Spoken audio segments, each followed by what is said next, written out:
জামাত ক্ষমতায় গেলে যে কোনো মূল্যে তিস্তা মহাপরিকল্পনা বাস্তবায়ন করা হবে বলে অঙ্গীকার করলেন দলের আমির ডাক্তার শফিকুর রহমান। দুপুরে তিস্তা ব্যারেজের হেলিপ্যাড মাঠে নীলফামারী ও লালমনিরহাট জেলা জামাত যৌথ আয়োজিত নির্বাচনী জনসভায় এই অঙ্গীকার করেন তিনি।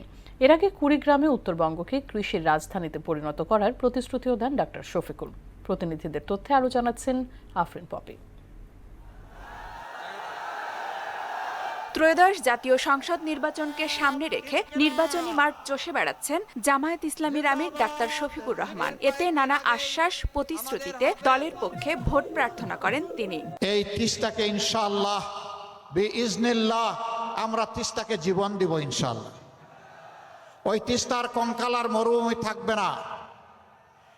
এই তিস্তা হবে উত্তরবঙ্গের অর্থনীতির কেন্দ্রবিন্দু ইনশাআল্লাহ।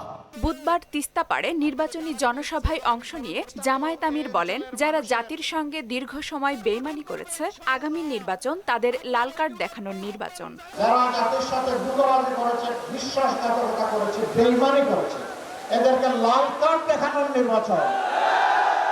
কারো লাল চোখ আমরা পরোয়া করব না। আমার দেশ আগে, এ দেশের জনগণের স্বার্থ আগে।